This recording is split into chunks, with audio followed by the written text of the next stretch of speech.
Hello all, this is Ashwin again. Welcome to another exciting tutorial on OpenCV3 and Python. So in this tutorial we are going to have a look at kernels in image processing.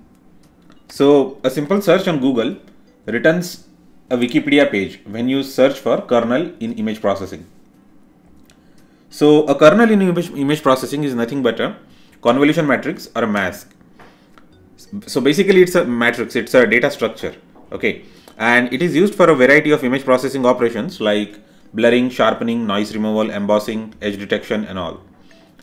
So as I have already said, kernel is nothing but a matrix, okay, and in OpenCV and Python an image is represented by means of an ND array, okay, ND array. It means an n-dimensional array. So basically n-dimensional array is also nothing but a matrix. In terms of mathematics, it is a matrix. So you must be wondering how this kernel helps us to perform image processing operations. So the answer for this is the operation of convolution.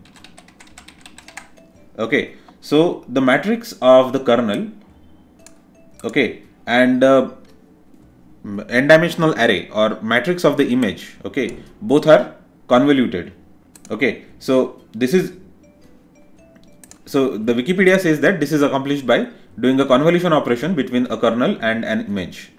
So when the kernel matrix is convoluted with the image matrix, we get the image processing effect. So let us have a look at kernels, okay. So let us have a look at various kernels. So this was the theory part of the kernel, what a kernel is. So let's have a look at a very simple kernel. So the first kernel that it speaks of is identity kernel, okay. So this is a simple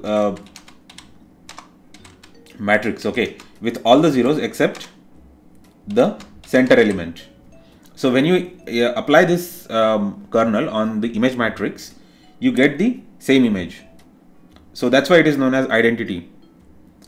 We all know that in mathematics identity means whenever you implement, whenever you apply that operand, okay, with a specific operator with to another operand, the answer is always the another operand. It means that, say, suppose whenever you take 1 and you take multiplication sign and you have a number, it's always, the output is always n, okay. The same way 0 plus n is always n. So for the multiplication operation, 1 is treated as identity, and for addition operation 0 is the identity, correct. So the same way for the convolution operation between any matrices, okay, this is not only for image processing, it is like general mathematics. So for convolution operation, this matrix always returns the image or the matrix on which it is applied. So that's why it is known as identity matrix. So let us have a look at some code first, and how we can apply these matrices, and how we can create and apply these kernels. So this is a simple code. This code reads an image and it displays it twice, because one is for input, the other output is for showing the output, the processed image. So as of now we are not processing the image, but this is just a template of the code which we are going to which we will be using very frequently throughout next couple of videos, okay. So this is the image and this is the filtered image, okay. As of now we are not applying any filtering operation. So let us create a simple convolution matrix or simple matrix. So let's say K is the kernel or the convolution matrix, as if mathematical people might want to address it. We can use NumPy to create this. Just say np.array of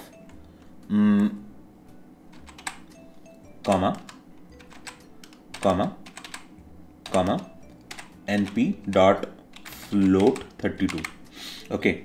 So just let's say 0, 0, 0, 0, 1, 0 and 0, 0, 0. Okay, so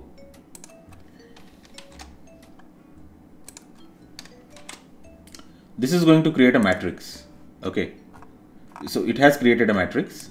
Now let's try to print this matrix. Okay, print K. So this is not a simple matrix. This is basically a NP ND array. Okay, a NumPy ND array. Okay, so if you wanna see the data type, print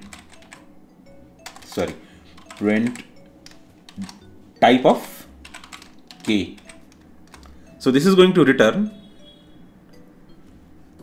the data type of this matrix. Okay, so as I have already said, it is numpy.nd array. So this is how we create the matrices or the convolution matrices or kernels. And there is a better way of doing this. We can even use something like K equal to np dot array and np dot ones of 3,3, and we also need to pass, I guess, to this function we need to pass the data type. Yes, np.float of 32.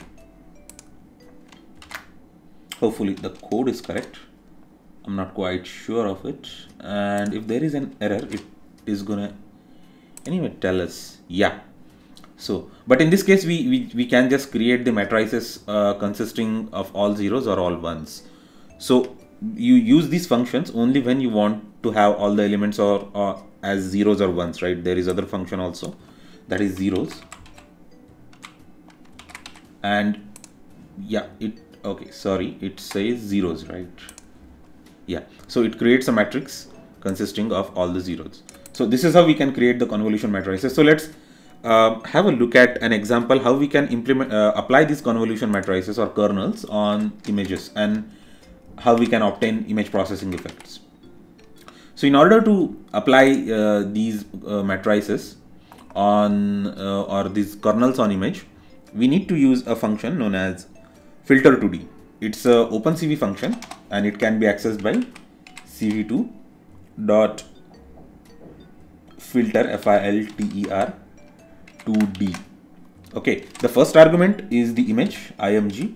The second argument is the depth of the output image. So depth of the output image should be always, I mean, in the most cases it should be -1. So -1 refers to when you pass -1 to this function, it means that keep the depth of output image same as the depth of input image. So that's why we are passing 1 here. So in the later examples, we might want to use something else. So I'm going to show it to you step by step how we can manipulate even this depth parameter. But as of now, we just keep it -1. This is the safest option because the depth of output image is always going to be same. It is highly likely that the depth of output image is always going to be equal to the depth of input image. Finally, pass the convolution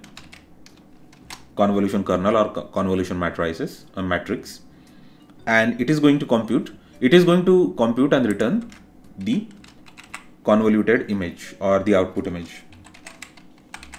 We can exactly copy the same code and get the output. So just let's copy the same code and let's see what the output is. Output is going to be the same image. I'm saying that output is going to be the same image because we are using here identity matrix, as I have already told you, identity matrix for the convolution is this matrix, correct? So it is going to output the same image. Let's just check. Yes. So this is how convolution can be done. Now let's have a look at various other convolution matrices. So let's use this matrix for edge detection, and let's see what the output is going to be like. So 1 0 minus 1 0 0 0 and -1 0 1. So 1 0 minus 1 1 0 minus 1. The second row was all the zeros, and the third row was -1 0 and 1. So let us apply this convolution matrix on the image. And yes, I guess it has detected the edges, and we can see some noticeable difference between the earlier image and this image. Okay, sorry, I forgot to make this 0. This is all 0. Now the output should be different. Yes, So it has detected the edges. Okay, so in the next tutorial probably we are going to have a look at more sophisticated methods for detecting the edges, but as of now you can use these simple matrices to detect the edges. So I guess there are more matrices which can detect the edges. So okay, the center element is 4 and the elements around it are all ones. Let's try to do that, or in order to keep us in a good mood, I would say, we will just arrange it in a nice form. 0. It is -4 or 4? Yeah, it was -4. 4. This one has to be 1. 1. 0. 1. 0. Let's execute the code, and yes, it has detected the edges. Okay. One more edge detection we will see. All the elements are -1 and the center element is 1. Center element is 8. So let's see how this works. We are just going to try everything, every possible matrix like that.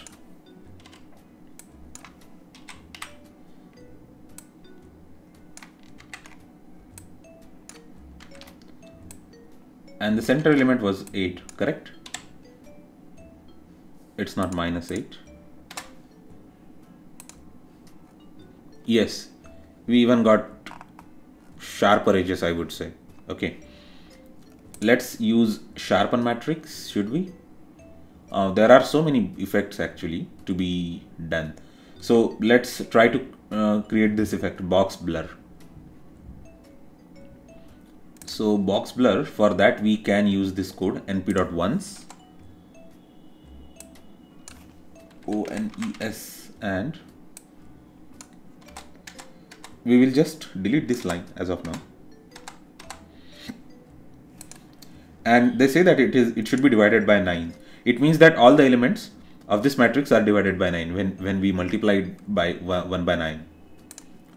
So divided by 9. So anyway, we are going to print the value of this matrix.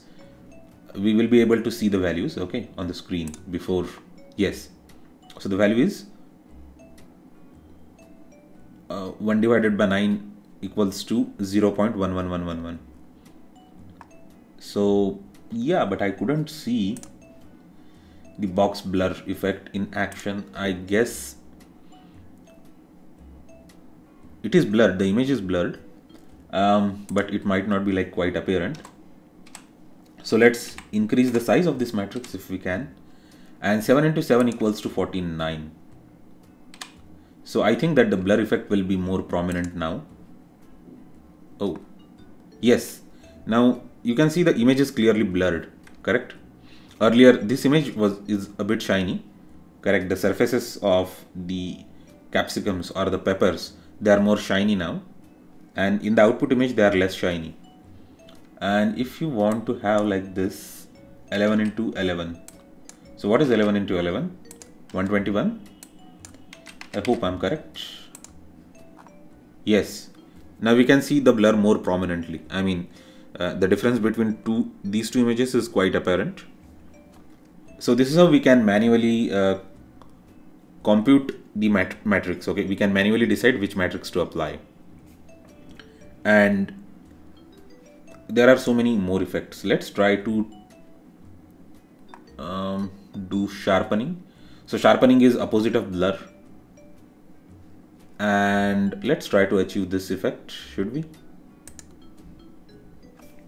So let's say k equal to np dot a double array y array, and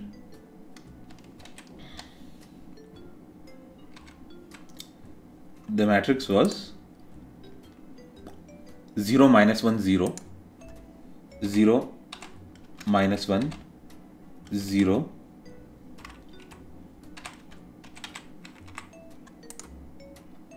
minus 1 5 minus 1 minus 1 5 minus 1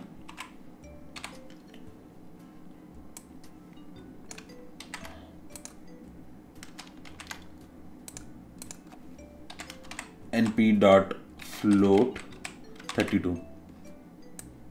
Okay, I hope the matrix is correct. It's not gonna throw any error. Yes. So this is the filtered image and this is the original. As you can see, the image is a bit sharper. We can even reduce the amount of sharpening probably by if we just make it 3. Oh, sorry. I guess it has messed up. Let's try to have some other value. Oh, 5. 5 is the only value, I guess. So we are just finding it by means of trial and error. So probably amount of sharpening will be even more. Yes. Oh, now it has lost many colors now. So I guess only this matrix gives us the sharpened image. So this is how we can manually apply various convolution matrices or various convolution kernels on an image and process the image to have a variety of different image processing operations. And we are using here filter 2D function. Okay, so this image processing or this convolution is also known as image filtering.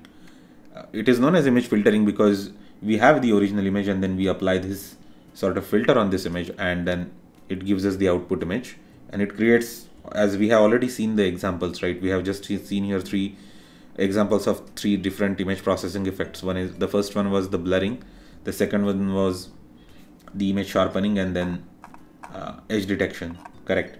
So in the next tutorial we are going to see a couple of ready-made functions in OpenCV which will help us to apply all these effects on images without having to create, without the need of creating a kernel explicitly in the code.